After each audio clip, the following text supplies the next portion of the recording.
My name is Alyssa Carter. I'm 29 years old. And the strange thing about ruining your own life is that it never feels like destruction when it starts. It feels like curiosity, like restlessness, like something small that you convince yourself doesn't matter. That's the lie I told myself. The lie I wrapped around my chest like armor while I slowly tore everything good in my life apart. I was engaged to a man named Daniel Hayes. 6 years together, 8 months engaged. And if you asked anyone who knew us, they would have told you the same thing. He's perfect for her. Daniel was stable. That was always the word. Stable, reliable, safe. He worked as a project manager for a construction company.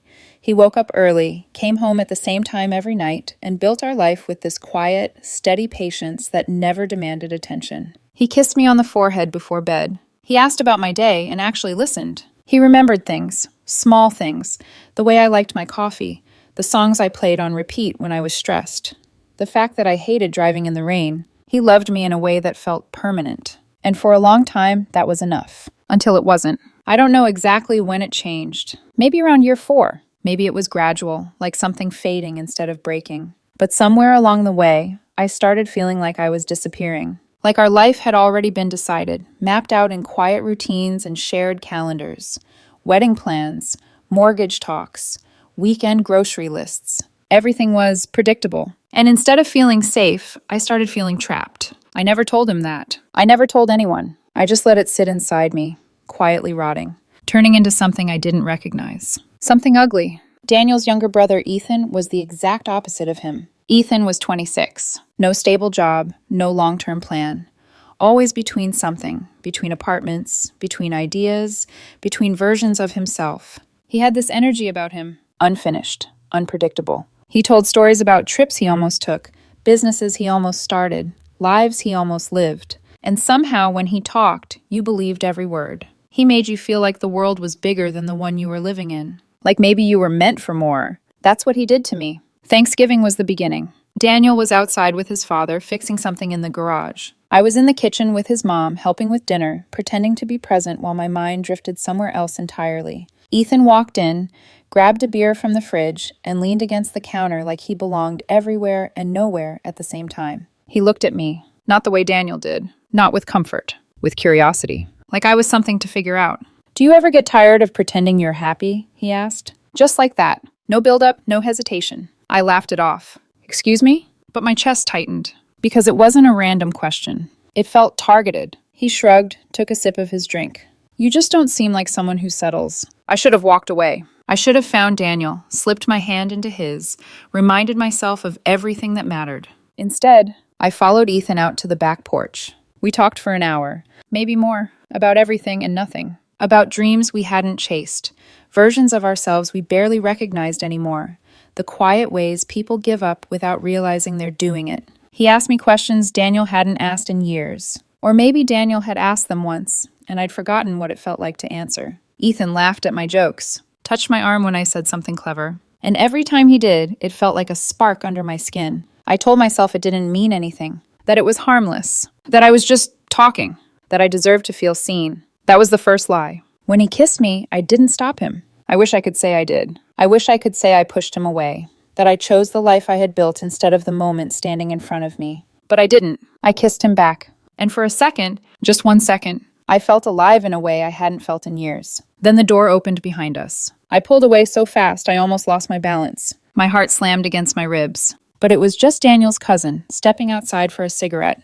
He didn't see anything, didn't suspect anything. But it didn't matter, because something had already been set in motion. Something I couldn't undo. That night, lying next to Daniel in bed, I stared at the ceiling while he slept beside me. His breathing steady, peaceful, trusting. And I felt something I didn't expect. Not guilt. Not yet. Excitement. That's the part that still makes me sick. For the next 3 days, I couldn't stop thinking about Ethan. About the way he looked at me. About the way I felt when I was around him. I told myself it was just a moment. Just proof that I wasn't as invisible as I thought. Just something that would fade if I ignored it. I promised myself I wouldn't act on it again. I lasted 3 days. I texted him first. A joke. Something meaningless. Something safe. He replied instantly. And just like that, it started. Small messages at first. Memes, inside jokes. Then longer conversations. Late at night, early in the morning. "Don't tell Daniel" became a running joke between us. And I laughed. I laughed like it was harmless. Like it was nothing. Like it wasn't the sound of something inside me breaking. By the second week, we were talking every day. By the third week, he was telling me things he claimed he'd never told anyone. And I believed him. Or maybe I just wanted to, because it made me feel special. Chosen. By week 4, I stopped pretending it was innocent. But I didn't stop. I just stopped caring. And that's when everything truly began to fall apart. By week 4, I had already crossed a line I couldn't pretend not to see anymore. And instead of stepping back, I leaned into it. That's the part people don't understand about betrayal. It's not one decision. It's a series of them. Small ones. Quiet ones. The kind you make when no one is watching, except you. And you choose to ignore yourself. Ethan and I didn't talk about what we were doing. Not directly. We hid behind jokes, behind sarcasm, behind that same phrase that had somehow become normal between us. Don't tell Daniel. Every time he said it, I felt something twist inside my chest. But I laughed anyway, because acknowledging what it really meant would have forced me to stop. And I wasn't ready to stop. Not yet. Not when being around him made everything else feel dull. That was the truth I didn't want to admit. It wasn't just about him. It was about what he represented. Freedom, uncertainty, possibility. Everything my life with Daniel had quietly stopped feeling like. By the third week, I was checking my phone constantly, waiting for his messages, rereading conversations, smiling at my screen like I was someone else entirely. Daniel noticed. Of course he did. He wasn't stupid. "You've been distracted lately," he said one night over dinner. His voice wasn't accusing, just observant, concerned. I barely looked up from my plate. "Just work," I said quickly. "End of year stuff." He nodded, accepted it, because that's who he was. He trusted me, completely. And I used that trust like it was nothing. That same night, while he was in the shower, my phone lit up on the counter. "Ethan, I can't stop thinking about you." I stared at the message longer than I should have. Long enough for my reflection in the black screen to look like someone I didn't recognize. Then I typed back, "You should." A pause. 3 dots. Then, "Do you want me to?" I didn't answer right away. I could hear the shower still running. Water hitting tile. Normal, ordinary, safe. I thought about Daniel, about the life we had built, about the woman I thought I was. And then I typed, "No." That was the moment. Not the kiss, not the texts. That. Because that was the first time I chose it fully. Knowingly. After that, everything moved faster. Like something had been unlocked. We stopped pretending, stopped hiding behind jokes. The conversations turned more intimate, more dangerous. He told me things about his past. Failures, regrets, things he said he never shared with anyone. And I told him things too. About how I felt stuck. About how I didn't recognize my own life anymore. About how sometimes I felt like I was disappearing. He listened. Really listened. Or at least, it felt that way. Looking back now, I don't know how much of it was real. But at the time, it felt like everything. By the 4th week, there was only one line left. And we both knew it. He didn't pressure me. Didn't ask directly. He just waited. Let the silence between us stretch until I filled it. "I shouldn't," I texted one afternoon. Daniel was at work. I was sitting in the car outside a grocery store I never went into. "Then don't," Ethan replied. Another pause. "Then, but if you do, I'm here." I stared at that message for a long time. My hands gripping the steering wheel, my heart pounding like I was about to do something irreversible. Because I was. I wish I could say I thought about the consequences. About Daniel. About what this would do to everything. But the truth is, I didn't. Not in any real way. I thought about how I felt. About how alive I felt when I was with Ethan. About how easy it would be to just go. So I did. I drove to his friend's apartment. I remember every second of that drive. The way my hands shook. The way my stomach twisted. The way part of me kept whispering, "Turn around." But I didn't listen. When he opened the door, he smiled like he already knew. Like the decision had been made long before I got there. "I didn't think you'd actually come," he said. I swallowed. I didn't either. There was a moment, a brief, fragile moment where I could have still walked away. But I didn't. I stepped inside. I'm not going to describe what happened next. Not because I can't. Because there's nothing worth describing. It wasn't romantic. It wasn't meaningful. It was fast. Reckless. Empty. And the second it was over, the feeling hit me. Hard. Like something collapsing inside my chest. I sat in my car afterward, hands on the steering wheel, staring straight ahead while tears blurred everything in front of me. I felt sick. Physically. Emotionally. Like I had just destroyed something I could never rebuild. And the worst part? I knew it. Right then. I knew exactly what I had done. And I still drove home. Walked through the front door. Kissed Daniel on the cheek. And made him dinner. Like nothing had happened. Like I hadn't just turned our entire life into a lie. December 18th. That was the day. I remember it because everything after that feels like a consequence of that one choice. Christmas was a week away. Daniel's parents were hosting. The whole family would be there, including Ethan. I told myself I could handle it, that it was over, that it had just been one mistake, that I would bury it so deep no one would ever find it. I repeated those thoughts like a mantra, like saying them enough times would make them true. But something had changed, not just in me, in Daniel. He was quieter, more distant, not in an obvious way. Nothing you could point to and say, that's wrong. Just different. Subtle pauses in conversation, longer looks, moments where I felt like he was studying me instead of seeing me. Are you okay? I asked him one night. He looked up from his phone, met my eyes, held them just a second too long. Yeah, he said. A small smile. Too small. Why wouldn't I be? I opened my mouth to answer, then closed it again, because I didn't have a reason, not one I could say out loud. So I just nodded. Just asking. He went back to his phone, and I sat there, trying to ignore the growing feeling in my chest. That something wasn't right. That maybe, just maybe, I wasn't the only one keeping secrets anymore. Christmas morning felt like a lie wrapped in warmth. The house was full. Daniel's parents had gone all out, like they always did. The tree glowed in the corner, layered in gold lights and ornaments collected over decades. The air smelled like cinnamon and pine.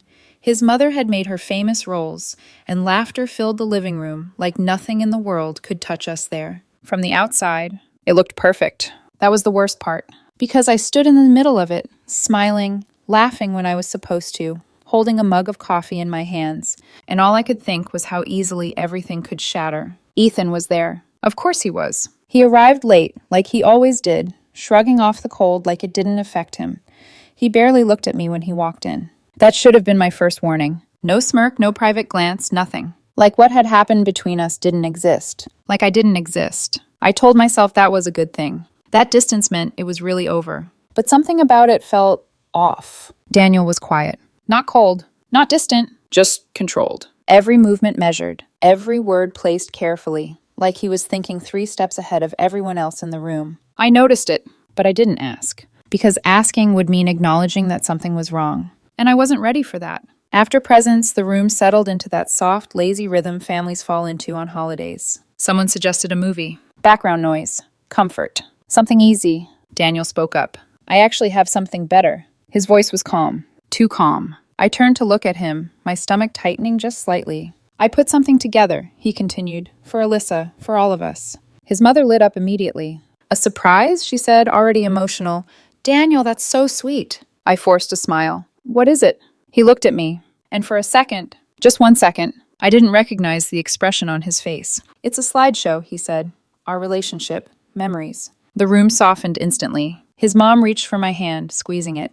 Oh, honey, you're so lucky, she whispered. He adores you. I nodded, smiled, played my part perfectly. Inside, something was starting to twist. The TV flickered on. The first photo appeared. Us at a concert. I remembered that night. The music, the way Daniel had pulled me close, the way I'd thought, this is it. This is my life. The next photo. A beach trip. Wind in my hair, sand between my toes, his arm wrapped around me. People in the room started reacting, laughing, pointing. That was such a good trip.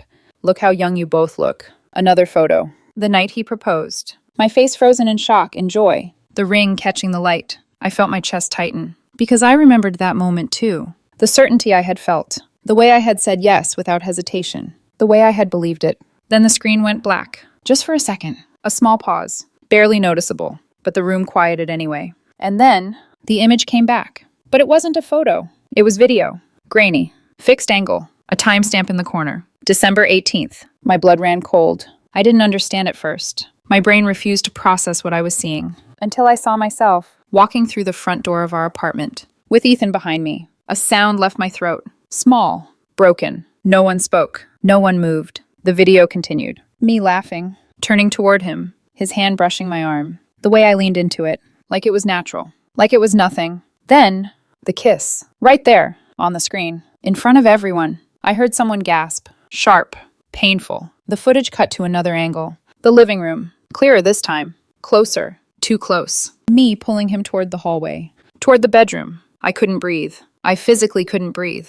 The room had gone completely silent. Not the comfortable silence from before. This was something else. Heavy. Suffocating. Like the air had been pulled out of the room entirely. The video cut to black. and stayed there. No one said anything. No one needed to. I felt every pair of eyes on me, burning, judging, trying to reconcile the person they thought they knew with the one standing in front of them now. Ethan moved first. Of course he did. He stood up so quickly, his chair scraped against the floor. I gotta go, he muttered. No apology. No explanation. Nothing. He grabbed his coat and walked out. Just like that. Gone. Leaving me alone in the wreckage. I wanted to scream after him, to drag him back, to force him to stand there with me. But I couldn't move. I was frozen. Daniel's father stood slowly, his face pale, his eyes fixed not on me, but on his son. I'm so sorry, he said quietly. Daniel didn't respond, didn't look at him, didn't look at anyone. He was still sitting, still, controlled, like this had always been the plan. I tried to speak. I can explain, but the words collapsed the moment they left my mouth, because there was nothing to explain. Not anymore. I took a step toward Daniel, my hand reaching for him, for something familiar, something safe. He pulled back instantly, like my touch would burn him. Don't! His voice was calm, flat, empty. Don't touch me. My chest cracked open. Daniel, please. Don't say my name. That hurt more than anything else. More than the video. More than the silence. Because it meant I had lost him completely. Not just his trust. Not just his love. Him. I'm sorry, I whispered, the words breaking apart. I didn't mean... Stop! Just one word. Sharp enough to cut through everything. I don't want to hear it. I started crying then. Really crying. Not the quiet tears I had imagined. This was ugly. Desperate. I made a mistake. His head tilted slightly. And for the first time, there was something in his eyes. Not anger. Not even hatred. Just finality. No, he said softly. You made choices. That word hit harder than anything else. Choices. Because he was right. Every step. Every message. Every moment. I had chosen it. Daniel's mother stood up. Slowly. Deliberately. She walked toward me. And for one fragile, pathetic second, I thought she might comfort me. That maybe she would ask me to explain. Give me a chance. Her hand came up. And then, the slap. Sharp. Violent. My head snapped to the side. The taste of blood filled my mouth instantly. Get out of my house, she said, her voice shaking with fury. And don't you ever come near my family again. I didn't argue. I didn't fight. I just nodded. Because I knew. There was nothing left to say. I grabbed my coat, my purse, my hands shaking so badly I could barely hold on to them. And I walked out. Into the cold. Into the silence. Into the version of my life I had created. Alone. I walked until I couldn't feel my feet anymore. The cold had settled into my bones, but I barely noticed it. 3 miles. That's how far it was to the nearest gas station. 3 miles of silence. No calls, no messages, no one coming after me. Not Daniel. Not his family. Not even Ethan. By the time I reached the curb outside the station, my legs gave out beneath me. I sat there, shaking, my breath coming in short, uneven bursts as I tried to process what had just happened. But there was nothing to process. Everything had already been decided. I ordered an Uber with trembling fingers and sat there crying until it arrived. The driver didn't ask questions, didn't look at me twice, and I was grateful for that, because I didn't think I could survive hearing my own story out loud. When I got back to the apartment, it felt wrong. Like I was standing in someone else's life. Everything was still there. Our couch. Our photos. The blanket Daniel used every night. But it didn't feel like home anymore. It felt like evidence. I kept checking my phone. Waiting. Hoping. For anything. A call, a message, anger, screaming. Something. But there was nothing. Just silence. And somehow, that hurt more than everything else combined. The next 3 days blurred together. I didn't eat. Barely slept. I just sat there. Staring at the door like he might walk through it at any moment, like this was all some kind of nightmare I could wake up from. But he never came back. His phone went straight to voicemail. His location was gone, like he had erased himself from my world completely. I drove to his parents' house twice. His car wasn't there. I texted his sister, his friends, anyone I could think of. No one responded.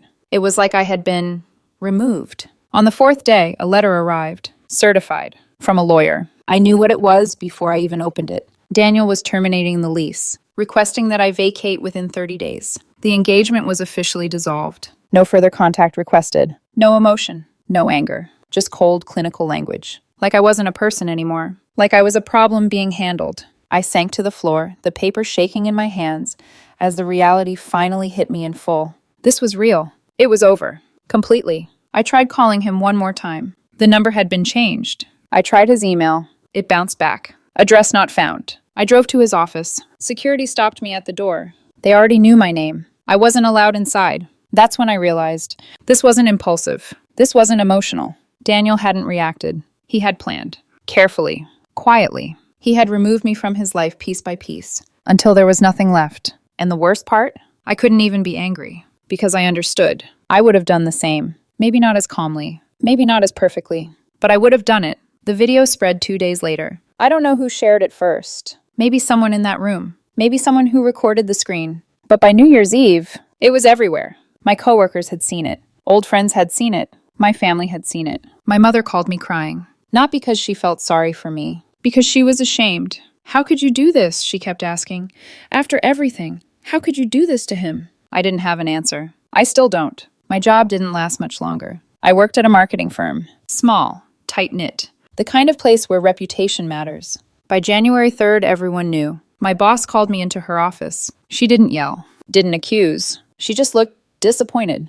It might be best, she said carefully, if you took some time to reassess. She offered me a severance package. I signed the papers that same day. I didn't fight it. I didn't deserve to. I moved out of the apartment a week later, packed up what I could, put the rest in storage, and went back to my parents' house. 30 years old, sleeping in my childhood bedroom, under a poster I'd hung up when I was 16. My father wouldn't look at me. Not at first. If I walked into a room, he would leave. No words. Just absence. My mother tried to be supportive, but I could feel it. The disappointment, the quiet judgment. I had humiliated them, not just privately, publicly, in a town where everyone knew everyone. I tried to reach Ethan once. I don't know why. Maybe I wanted someone to share the blame with. Maybe I wanted to scream at him for leaving me there. Maybe I just wanted someone to tell me I wasn't completely alone in this. He didn't answer. His number was disconnected. His social media gone. I found out later he'd left the state, started over somewhere else. And worse, he told people I had pursued him,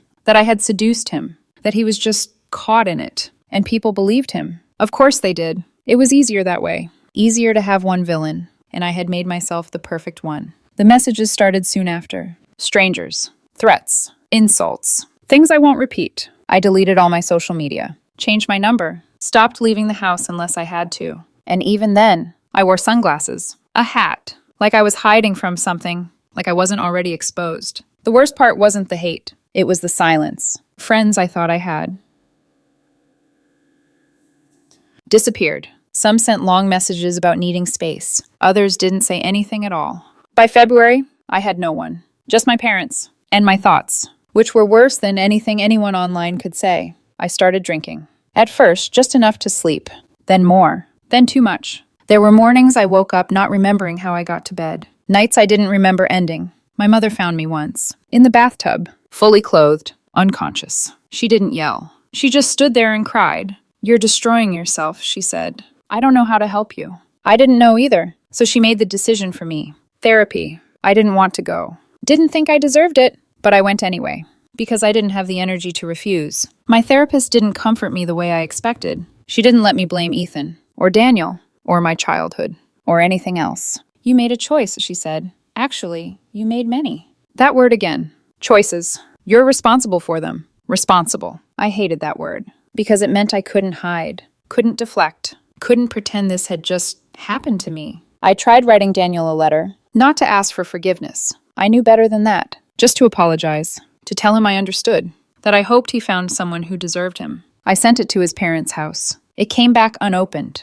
2 words written across the envelope in red ink. Never again. I sat on my bedroom floor and cried for hours, because that was it. That was the final answer. Summer came, and slowly, I tried to rebuild. I found a new job. Nothing impressive. Administrative work at a dental office. I moved to a different town. Small apartment. No memories. No history. Just space. I stopped drinking. Started running. Started doing all the things people say you're supposed to do when you're trying to become better. And on the outside, it looked like it was working. But inside, the emptiness stayed. I would be washing dishes and suddenly remember the way Daniel used to laugh. And it would hit me so hard I had to grip the counter just to stay standing. I'd see couples walking down the street and feel something sharp twist in my chest. At night, I would wake up reaching for someone who wasn't there. And every time, I remembered why. I checked his social media once. Just once. He was engaged. To someone new. She looked kind. Warm. The kind of woman who wouldn't destroy him. They looked happy.